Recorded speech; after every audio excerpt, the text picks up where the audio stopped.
விசிகாவை திமுக சிதைக்க பார்க்கிறது, அந்த கட்சி தொடர்ந்து இழுத்தடிக்கிறாங்க அப்படின்னு சொல்லிட்டு எதிர்க்கட்சி தலைவர் எடப்பாடி பழனிசாமி, அண்ணாமலை போன்றவர்கள் தொடர்ந்து விமர்சனம் செய்துட்டு வந்தாங்க.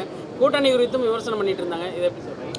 விசிகா சிதைக்கப்படும் அளவுக்கு பலவீனமான கட்சி இல்லை என்று நான் நம்புகிறேன். மக்களின் ஏகோபித்த ஆதரவை பெற்று நாளுக்கு நாள் வலுப்பெற்று வருகிற ஒரு மாநில கட்சி.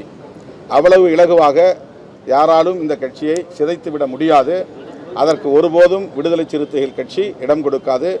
எங்கள் சுயநலத்தை விட, எங்கள் கட்சியின் நலன்களை விட, தனிநபர் நலன்களை விட, சமூக நலன்கள், மாநில நலன்கள், தேச நலன்கள் ஆகியவற்றை நாங்கள் முன்னிறுத்தி பார்க்கிறோம்.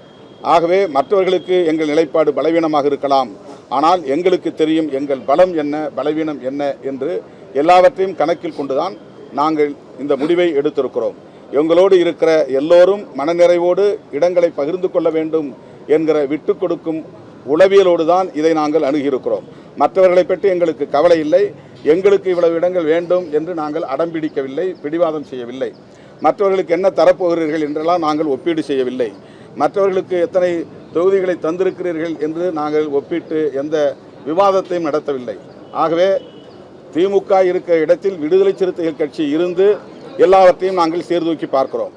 திமுகவுக்கு அந்த பொறுப்பு இருக்கிறது, எங்களுக்கு அந்த பொறுப்பு இல்லை என்று நாங்கள் அதை தட்டி கழிக்க முடியாது.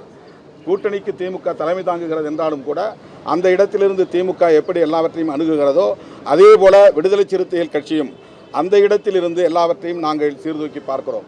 அந்த அடிப்படையில் தான் எங்களோடு பயணிக்கக்கூடிய எல்லோருக்கும் மனநிறைவான இடங்களை தர வேண்டும் என்பதையும் கூட நாங்கள் சுட்டிக்காட்டியிருக்கிறோம்.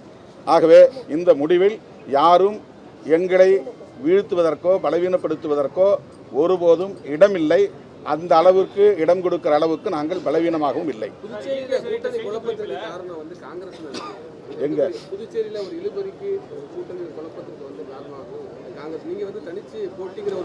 காங்கிரசுடைய அணுகுமுறையில் எங்களுக்கு ஒரு அதிருப்தி இருக்கிறது என்பதை நான் வெளிப்படையாக சொல்ல விரும்புகிறேன். புதுச்சேரியில் கடைசி நிமிடம் வரையில் வேட்புமனு தாக்கல் செய்கிற வரையிலும் கூட ஒரு முடிவுக்கு வர முடியவில்லை என்று சொன்னால் எப்படி எங்களை போன்ற அமைப்புகள் ஒரு முடிவெடுக்க முடியும்? ஒரு தொகுதி என்று ஒதுக்கிய பிறகு வெளிப்படையாக நாங்கள் கூட்டணி முடிவுக்கு ஏற்ப, ஒப்பந்த முடிவுக்கு ஏற்ப செயல்பட தயாராக இருக்கிறோம் என்பதை வெளிப்படுத்த வேண்டிய பொறுப்பு, உறுதிப்படுத்த வேண்டிய பொறுப்பு கூட்டணிக்கு தலைமை தாங்குகிற காங்கிரசுக்கு. பாண்டிச்சேரியை பொறுத்தவரையில் அது 16 இடங்களில் போட்டியிடுகிறது, காங்கிரசுக்கு உள்ளது. ஆகவே அங்கு ஒரு குழப்ப நிலை இன்னும் நீடிக்கிறது. அதில் இன்னும் சொல்ல போனால் திமுக போட்டியிடக்கூடிய ஒரு 4-5 தொகுதிகளிலும் காங்கிரஸ் வேட்புமனுக்களை திரும்ப வருமா என்கிற சந்தேகம் உருவாகி இருக்கிறது. அவர்கள் ஃப்ரெண்ட்லி ஃபைட்டிங் என்கிற பெயரில் நீங்களும் நில்லுங்கள், நாங்களும் இந்த 4 இடங்களில் இருக்கிறோம், யார் வெற்றி பெறுகிறார்களோ தேர்தலுக்கு பிறகு நாம் ஆட்சி அமைக்கிற போது ஒப்பந்தம் செய்து கொள்வோம் என்பதை போன்ற வாதங்களை செய்கிறார்கள் என்றும் கேள்விப்படுகிறோம்.